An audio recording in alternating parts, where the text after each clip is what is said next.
네, 오늘 특급 추적에서는 논란이 되고 있는 메르스 병원 공개에 대한 여러분의 의견을 받겠습니다. 샵 1988로 메르스 병원 공개에 대한 의견을 보내주시면 방송 중에 여러분의 문자를 소개해드리겠습니다. 그럼 메르스 사태 전문가와 함께 자세히 짚어보겠습니다. 대한의사협회 신종감염병 대응 태스크포스팀 위원장이신 이재갑 한림대의대 교수 나오셨습니다. 네, 안녕하세요. 네, 첫 번째 키워드 보면서 이야기를 나눠볼까요? 네, 첫 번째 키워드 확인해 보도록 하겠습니다.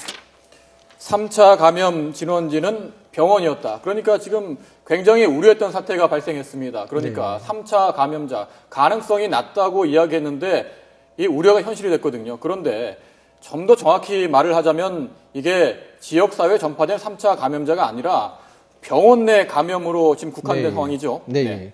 사실은 이제 중동 발생 상황들을 저희가 되돌아보면 중동에서도 주로 병원에서 많은 환자들이 발생을 했었고 또 그중에서 뭐 3차, 4차, 5차까지도 발생한 쪽 사실은 있습니다. 그러니까 숫자가 많지는 않을 뿐인데 사실은 그런 이유들이 이 메르스라는 질환에 대해서 이해가 없을 때 이게 메르스인지 모르고 환자들이 무방비 상태에서 우리나라 같은 상황처럼 중동에서도 입원한 다음에 다른 환자들이 노출됐던 적들이 있었거든요. 그렇지만 다만 중동 사례에서는 지역사회 감염 상황 발생하지 않았었거든요. 어떻든 간에 현재 병원, 그것도 여러 개의 병원들이 사실은 의심 환자들 또는 확진 환자들을 위해서 노출됐기 때문에 그런 부분들이 좀 아쉬운 부분입니다. 네, 그런데요. 지금 격리자가 1,300명을 넘었습니다. 아무리 지역사회 전파 안 됐다고 안심하라고 하지만 이렇게 격리자가 1,300명쯤 됐을 경우에 이제 우리는 우려하지 않을 수가 없는데요. 현재 추세와 또 우리가 뭘 주시해야 되는지 한번 살펴볼까요? 그러니까 사실은 지금 상황이 가장 좀 안타까운 부분들은 정상적으로 계속 이제 메르스 환자들 진료를 해줘야 되고 또한 환자들 일반적인 또 다른 질환들의 환자를 이제 진료해주는 이제 병원들이 여러 노출자들이 발생하고 또 의료진들이 격리되면서 기능들이 이제 마비가 된 병원들 몇 개가 좀 나타나고 있거든요. 그러니까 그런 부분들 때문에 사실은 우려가 되고 있고 또한 그런 것들로 해서 또 다른 병원들이 또 노출되고 있는 상황들이 발생을 하고 있어서 이런 것들이 도미노로 발생을 하게 되면 갈수록 이제 의료진 노출자들이 늘어나서 어떤 이제 의료의 공백들이 발생하는 상황들이 높습니다. 그러니까 그래서 실제로 노출자들이 많아지는 부분들이 실제로 이제 지역사회로의 전파를 일으킬 수 있는 어떤 이제 그런 모습들을 보일 수도 있어서 그런 부분도 좀 우려되기는 하고 있습니다. 우려가 현실로 나타나면 안 될 텐데요. 그런데 첫 환자가 입원했던 병원, 이 병원에서 뭐 다른 확진 환자가 추가로 굉장히 많이 늘어나 집중적으로 발생했단 말이죠. 그런데 이 병원의 상황을 보면 병실이 특이한 구조로 지금 알려져 있습니다. 밀폐된 공간이고 배기구가 없다고 하죠.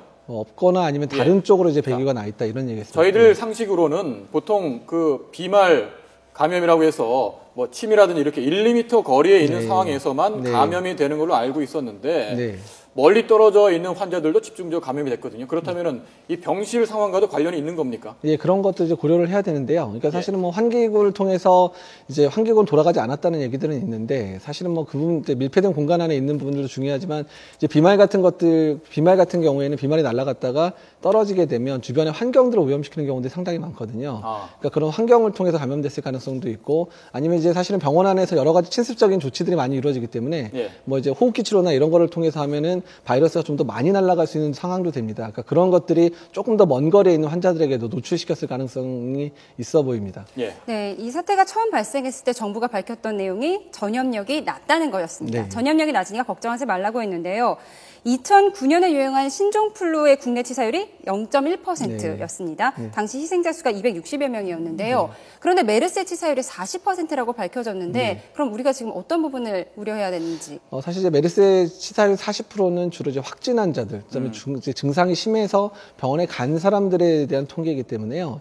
이제 그 부분들은 이제 실제로 연구가 많아지면서 떨어질 수 있는 부분이고 사실은 가장 중요한 부분들이 이제 사망 환자들의 주로 사망한 이유들이 병원에서 발생했었기 때문에 주로 병원에 있는 이제 노령 환자나 만성질 환자들이 많이 입원하잖아요. 그러니까 그러면 사망하기 때문에 그런 부분들을 고려해서 병원 내 환자 발생 숫자를 빨리 줄이지 않으면 사망자가 또 늘어날 가능성도 배제할 수가 없습니다.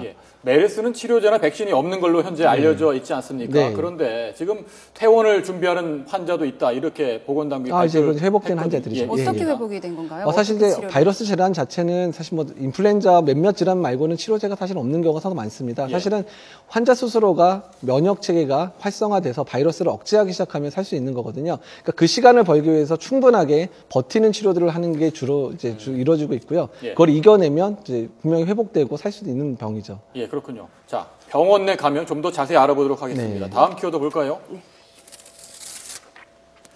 병원 내 감염 관리 시스템. 그러니까 이 사태가 일어나기 전에도 병원 내에서 보면 슈퍼박테리아 예, 등을 통한 병원 감염 문제가 사회 문제가 되곤 했는데 네. 이번 사태를 계기로 해서 이런 문제가 더 부각되고 있는 것 같습니다. 맞습니다. 예. 자, 병원에서 의사 선생님들이 진료를 하기 위해서 가운을 입고 계시고 네. 간호사분들도 그렇고 네. 이렇게 가운을 통해서 뭐 침이나 분비물이 묻어서 다른 병실 가서 옮겨지는 경우도 있는 것 같고 그렇지. 우리나라에서 이렇게 병원 감염 문제가 이전에도 좀 심각한 문제였죠. 예. 그렇습니다. 이제 병원 감염 관리는 사실 어느 나라나 문제긴 하지만 우리나라 같은 경우는 내성균 문제들도 많이 발생하고 이제 중간중간에 이제 다진내성 문제로 인해서 예. 여러 환자들이 노출되는 사건들이 많이 발생하고 있어서 사실 문제가 되고 있었던 일이었습니다. 예. 예. 네, 그럼 우리나라 감염 관리 시스템을 좀 자세히 살펴보고 싶은데요. 지금 지정 격리실이 없는 병원 어느 정도 되나요? 뭐 통계들에 따르면 그러니까 사실 뭐 지정격리실이 있다 없다 부분을 따지기는 네. 좀 어려운 부분인데 대개 병원들이 이제 뭐 지정격리 수가를 받기 위해서는 지정격리실을 만들어야 되는 상황이기 때문에 이제 네. 1인실이나 2인실을 만드는데 사실은 그런 지정격리병실의 문제보다는요 사실은 인력관리 문제들이 크거든요. 그러니까 특히 어느 병원급이면 중소병원 지금 사실은 사태가 발생하고 있었던 이제 중소병원에 해당되는 뭐 200에서 500병상 규모의 병원들 같은 경우에는 전담 인력도 없고 또 그런 인력들을 필요한 그런 자원들도 잘 공급이 되지 않고 있는 문제들이 있습니다. 자, 선생님 잠깐만요. 뭐 속보가 들어와서 네. 지금 정몽준 대한축구협회 명예회장이 긴급 기자회견을 합니다. 현장으로 가보겠습니다. 간략히 제 의견을 말씀드리고 그 다음에 질문이 있으시면 답변 드리도록 하겠습니다.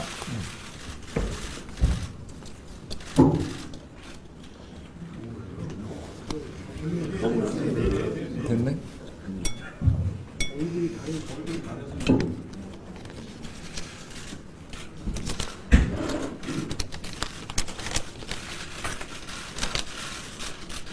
(2002년) 월드컵을 개최한 우리나라는 세계축구연맹 FIFA와 특별한 인연이 있습니다.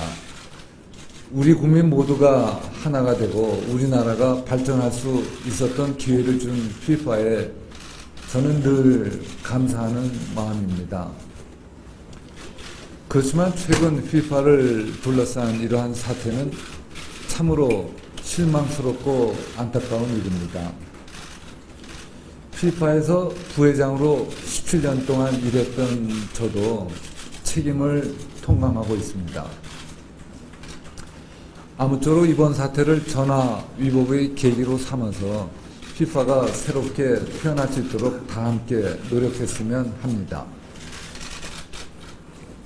블라터 회장의 사임 이후에 차기 FIFA 회장에 대한 관심이 많이 있습니다. 저에게 FIFA 회장에 출마할 거냐를 물어보는 분들도 많이 있습니다. 제가 FIFA 회장 선거에 참여할지 여부는 신중하게 생각해서 판단하도록 하겠습니다. 국제 축구계의 여러 인사들을 제가 기회가 되면 만나뵙고 그분들의 의견을 경청한 다음에 판단하도록 하겠습니다.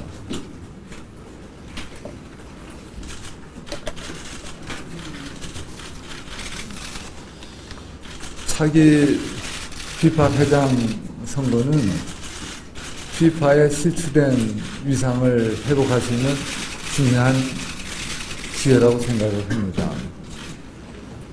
선거 관리는 투명하고 공정하게 되어야 할 것입니다. 그런데 오늘 아침에 블라터 회장의 그 사임하는 글을 읽어보면 FIFA가 블라터 회장이 그동안 개혁을 못한 것이 집행위원회 때문에 못했다고 말씀을 하고 또 현재의 집행위원들은 대륙별 총회에서 선출을 하는데 그 대륙에서 선출된 사람이 FIFA를 망쳐놓고 그것 때문에 본인이 사임한다는 식으로 책임을 전가하는데 이것은 사실이 저는 아니라고 생각을 합니다. 본인이 또 앞으로 차기 회장이 될 때까지 본인이 개혁을 주도해서 열심히 하겠다고 하는데 개혁의 대상이신 분이 개혁을 주도하겠다는 것도 저는 앞뒤가 맞지 않는다고 생각을 하고요. 차기 회장이 될 때까지 피파의 현재 집행위원회가 지혜를 발휘해서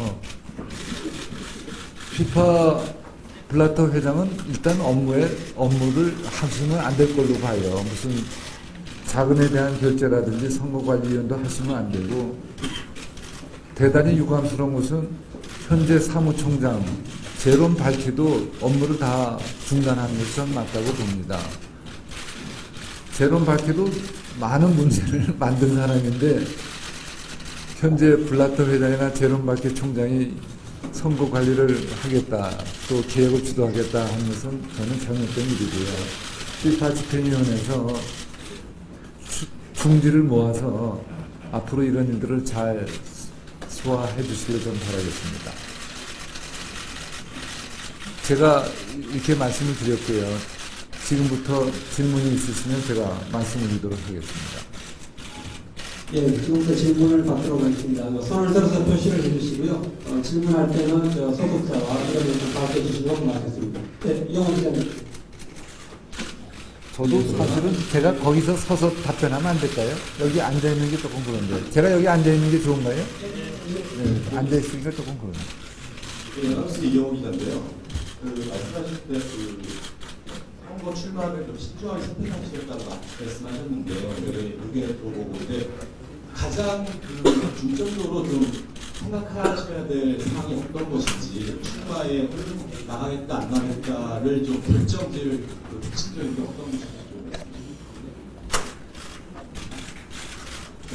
선거는 이제 피파 선거도 있고 우리가 살아가면서 많은 중요한 선거가 있는데요. 제가 피파의 현재 상태를 보고서 많은 생각이 있지만 또 이제 선거에 나가면 현실의 문제이기 때문에 피파에 지금 몸을 담고 있는.